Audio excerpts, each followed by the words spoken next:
আজকে অনেক ঘোরাঘুরি করলাম, অনেক মজা করলাম। সবকিছু আছে এই ভ্লগে।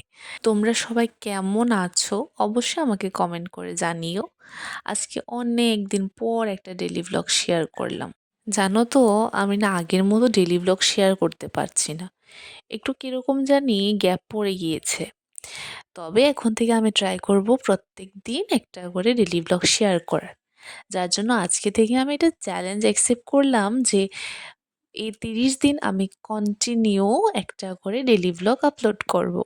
তার জন্য একেবারে সকাল থেকে ভিডিওটি শুরু করলাম। তবে ভিডিওটি ছিল কালকের, মানে কি রবিবারের। কালকে আমি ঘোরাঘুরি করে এতটাই ব্যস্ত হয়ে পড়ি যে আমি আর ভিডিওটি এডিট করে পোস্ট করিনি। তার জন্য আমি আজকে ভিডিওটি আপলোড করলাম। তোমরা যারা আমার আগের ভিডিওগুলি দেখেছো, তোমরা জানো যে সকালের বিছানা গোছানোর দায়িত্বটা আমিই নিই। কারণ কি, যে জায়গাটাতে বসে আমি আমার পাস টাইমটা কাটাই, ওই জায়গাটাকে তো গুছিয়ে আমার রাখতেই হবে। সেটা সবাই চায়, ঠিক না?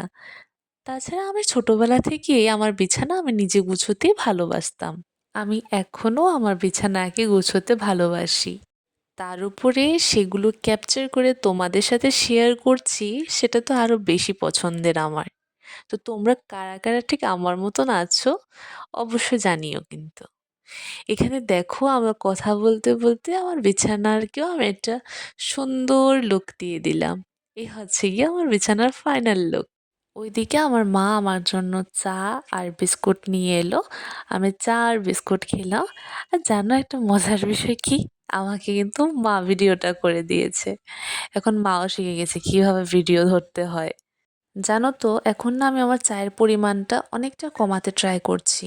কারণ কি, আমার মা ভীষণ বকাবকি করেন যে এত চা খাওয়াটা ঠিক না। আসলে ঠিক না, আমিও জানি, কিন্তু কি করব? সকালে আর সন্ধ্যায় চা না খেলে কেমন জানি লাগে, ভালো লাগে না। এখানে আমি একটা রিবন বো বানাচ্ছি, কারণ কি, আমার যে আজকের আউটফিটটা ছিল ওইটার সাথে এরকম টাইপের একটা বড় রিবন বো থাকলে সুন্দর মানাতো। তার জন্য আমি নিজে হাতে এটা বানালাম। কারণ কি, আমি দোকানে এত বড় তো পাইনি। তো সেটা আমি নিজে না বানালে আর পেতাম না, বা খুঁজিনি, আমি তার জন্য পাইনি। তারপরে আমি নিজেই এটাকে, আমার ঘরে একটা দুপাট্টা ছিল ওইটাকে কেটে আমি এটা বানালাম। হেয়ারের মধ্যে এটা লাগানোর পর কিরকম সুন্দর লাগছিল তোমরা সেটা ভিডিওর লাস্টে দেখতে পাবে। এরপরে বসে পড়লাম স্কিন কেয়ার করতে। স্কিন কেয়ার করে আমি স্নানে যাব। স্কিন কেয়ারে যা থাকে তাই করলাম। ফার্স্টে ফেস ওয়াশ দিয়ে মুখটাকে ক্লিন করে আমি একটু স্ক্রাব অ্যাপ্লাই করলাম। স্ক্রাবিং এটা ফেস মাস্ক অ্যাপ্লাই করলাম। মাঝে মাঝে আমি ভালোই স্কিন কেয়ার করি নিজের, বাট মাঝে মাঝে আমার ভীষণ অলস লাগে, স্কিন কেয়ার করতে পারি না। তবে স্কিন কেয়ার করাটা ভীষণ দরকার। নিজেকে যেমন হেলদি থাকতে হবে, নিজের স্কিনকেও হেলদি রাখতে হবে।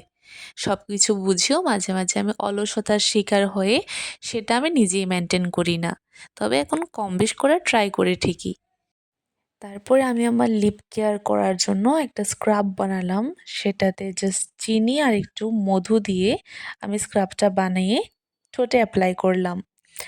মিডল দিয়ে আমার একটা পার্সেল রিসিভ হয়েছে, সেটার ভিডিওটা নিলাম, বাট পার্সেলটা কি আছে সেটা আমার নেক্সট ব্লগে দেখতে পাবে। পার্সেলটা দেখে মেবি তোমাদের একটু হলেও ধারণা হয়ে গেছে যে এটা ড্রেসই হবে। তারপরে আমি আমার স্কিন কেয়ার সেরে, স্নান সেরে এখানে আমি পুজো দিলাম। বাবার এখানে, ঠাকুরের এখানে। আমার পুজো বলতে ধূপকাঠি দিয়ে একটু দেখাতে পারি, কারণ কি এখানে তো আর ঠাকুরের আসন রাখা হয়নি, তার জন্য আর পুজোর কোনো ভিডিও দেখতে পারি না।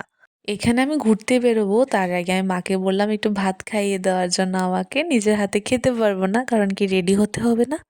তার জন্য আমাকে মা খাইয়ে দিল।